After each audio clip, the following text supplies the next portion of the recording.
Jharkhand high court में सहायक आचार्य में नॉर्मलाइजेशन को लेकर शशि रंजन की ओर से दाखिल याचिका पर आज सुनवाई हुई है। हमारे साथ प्रार्थी के अधिवक्ता अमृतांश वत्स है, उनसे जानेंगे क्या कुछ हुआ है। सर, शशि रंजन भारती की ओर से नॉर्मलाइजेशन को लेकर एक याचिका झारखंड हाईकोर्ट में दाखिल की गई थी। आज मामले में सुनवाई हुई, क्या कुछ हुआ है?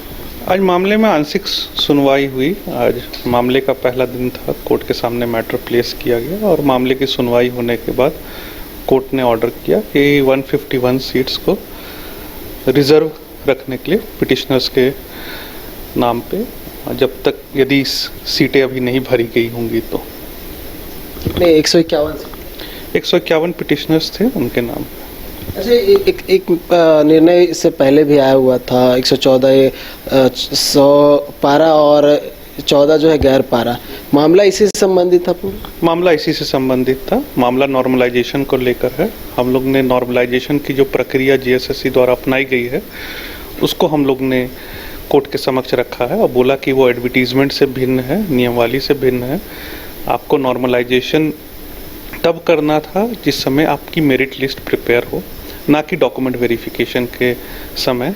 डॉक्यूमेंट वेरिफिकेशन में बुलाने के समय नॉर्मलाइजेशन की फार्मूला को अप्लाई कर दिया गया। इससे ये हुआ कि कई सारे अभ्यर्थी जिनका जेएसएससी ने ही रिस्पांस की के द्वारा बताया गया था कि आपके नंबर काफ़ी अधिक हैं, उनके नंबर घट गए और जेएसएससी बोल रहा है कि आप इनएलिजिबल हैं। इवन दो कई 100 सीट्स खाली, जहाँ मुझे जानकारी मिली कि 2200 प्लस सीटें अभी खाली हैं और केवल 276 ही अपॉइंटमेंट्स रिजल्ट्स अभी तक जारी की गई हैं जेएसएससी से। अच्छा, बीते दिन जेएसएससी कार्यालय में गया हुआ था तो बहुत सारे अभ्यर्थी आए हुए थे। जो साइंस और मैथ का अभी मेरिट लिस्ट जारी किया गया है उसमें कहा जा रहा है कि जिनका डॉक्यूमेंट वेरिफिकेशन हो चुका है उनका लिस्ट में नाम नहीं है। कई सारे अभ्यर्थियों के डिफरेंट समस्याएं आ रही हैं सहायक आचार्य में। अभी कुछ अभ्यर्थियों की ये समस्या आई है कि डॉक्यूमेंट वेरिफिकेशन करा ली गई है, जबकि डॉक्यूमेंट वेरिफिकेशन में around 50 to 60% he vacant seats के अगेंस्ट ही लोगों को बुलाया गया था, करीबन 2700-2800। उसके बावजूद जिन लोगों को डॉक्यूमेंट वेरिफिकेशन में ओके कर दिया गया, बोला गया कि आपकी डॉक्यूमेंट्स बिल्कुल नियमवाली और एडवर्टीजमेंट के हिसाब से और किसी तरह का कोई सोखौज नहीं दिया गया, उन अभ्यर्थियों को भी रिजल्ट नहीं जारी किया गया, जो कि बिल्कुल विश्वास करने लायक नहीं है। यदि मामला ये रहता कि सीट्स के अगेंस्ट ज़्यादा नंबर ऑफ कैंडिडेट्स को बुलाए गए रहते और तब यदि जितने सीट्स हैं उसके अनुसार जारी की गई रहती रिजल्ट और तब कुछ अभ्यर्थियों का नहीं होता, तो ये समझ में आता कि ठीक है 5000 सपोजिटली कोई सीट्स हैं और 6000 लोग को बुलाया गया था, 5000 के रिजल्ट जारी हो गए, आप 1000 पे होंगे, नंबर कम होगा। लेकिन यहाँ यह सिचुएशन नहीं है। अराउंड 50 to 55% लोग को ही against the vacant post document verification के लिए बुलाया गया। करीबन जो जेएसएससी आंकड़ा दे रही है कि अपने डिफरेंट एफिडेविट्स में, परिमल कुमार के कंटेम्प्ट में भी जो एफिडेविट फाइल की गई है कि 700 लोग को हम लोग ने सो कॉज दिया है और उन्हें हम लोग डीबी में बाहर का रास्ता दिखाए हैं, क्योंकि उन लोग नियमवाली और विज्ञापन के अनुसार उनकी डिग्रियां या उनके सर्टिफिकेट्स नहीं थे। उसके अलावा भी जो अदर कैंडिडेट्स हैं उन लोग के भी जब वेरिफिकेशन कराया गया तो वहाँ पे कोई विसंगति नहीं उन्हें प्राप्त हुई, लेकिन रिजल्ट नहीं आना ये आश्चर्यजनक है। अच्छा, एक बीते दिन जो फैसला आया था बीएड को लेकर और जो मेरिट लिस्ट जारी किया गया उसमें कुछ पॉइंट्स लिखा हो गया कि अपील में जाएंगे, तो क्या ऐसा हो सकता है कि कंटेम्प्ट ऑफ कोर्ट में जाए, क्योंकि आप अभी तक अपील में गए नहीं हैं और रिजल्ट में आपका नाम नहीं दिए हैं?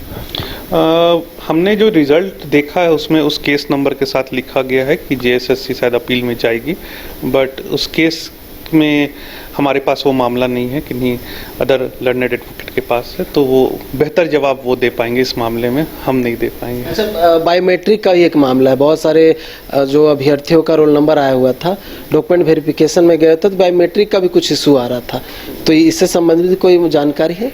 बायोमेट्रिक के संबंधित भी रिट याचिका दायर की गई है, जिसमें ये मामला आया है कि कई लोगों का जिन्होंने एग्जामिनेशन दिया था, एग्जामिनेशन सेंटर पे उनकी फिंगरप्रिंट्स ली गई थी, बायोमेट्रिक्स ली गई थी। उसके अलावा भी physically thumb impression, signatures, live photographs लिए गए थे, सीसीटीवी भी था। लेकिन जब उन्हें डॉक्यूमेंट वेरिफिकेशन में बुलाया गया तो डॉक्यूमेंट वेरिफिकेशन से पहले नियम है कि वहाँ बायोमेट्रिक जेएसएससी कराती है। तो कुछ अभ्यर्थियों को ऐसा हो रहा है कि बायोमेट्रिक फिंगर से मैच नहीं कर पा रहे, तो जेएसएससी ने दोबारा एक दिन बुलाया तो फिर उस दिन नहीं मैच हुआ। तो ऐसा नहीं हो रहा है कि सभी सब्जेक्ट में मैच नहीं हो रहा है। 4 सब्जेक्ट में सपोजिटली कई सारे मैक्सिमम अभ्यर्थी जिनका 3 में मैच कर गया, किसी एक सब्जेक्ट में नहीं मैच कर रहा, फिर वो दूसरे दिन जब जेएसएससी बुला रही है तो क्या हो रहा है कि जिस सब्जेक्ट का बायोमेट्रिक नहीं मैच हुआ था पिछले दिन, वो मैच हो जा रहा है। अब दूसरा सब्जेक्ट में उसका बायोमेट्रिक नहीं मैच हो रहा है।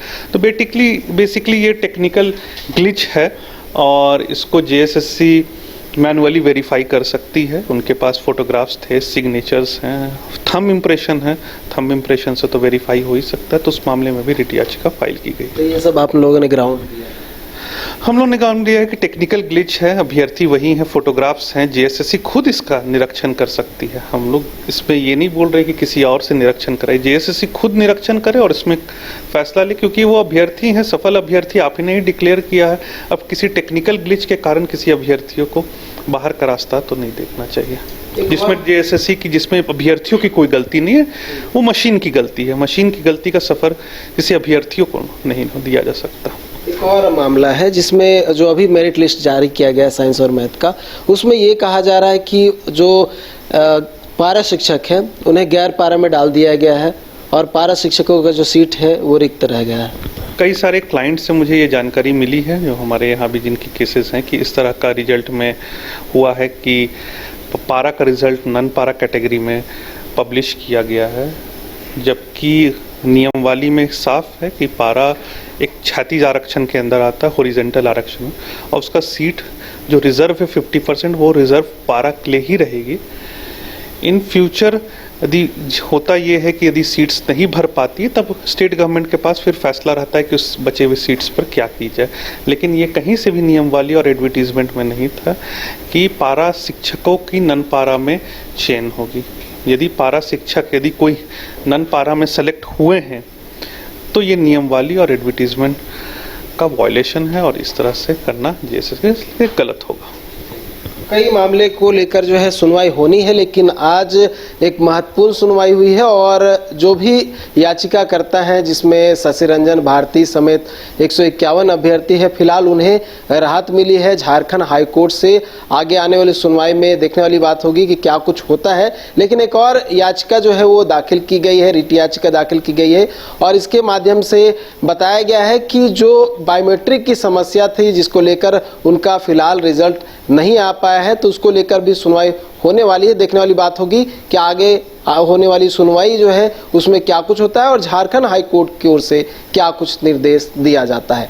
न्यूज बाय स्कोप के लिए कैमरा पर्सन गौरव के साथ Neeraj Kumar, Ranchi.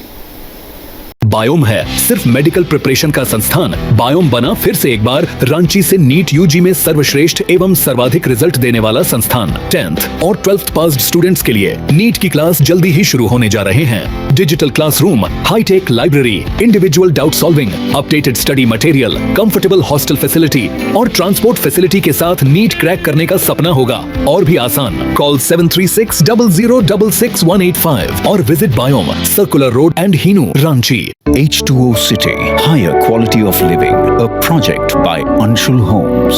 Luxury 2 and 3 BHK flats with garden attached balcony. Amenities are valet parking, swimming pool, clubhouse, kids play area, badminton and basketball courts. Anshul Homes, H2O City.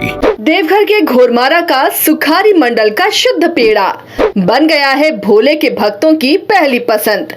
कांवरिया हो या श्रद्धालु, सभी पहुंचते हैं सुखारी मंडल गार्डन और रूबी रेस्टोरेंट घोरमारा।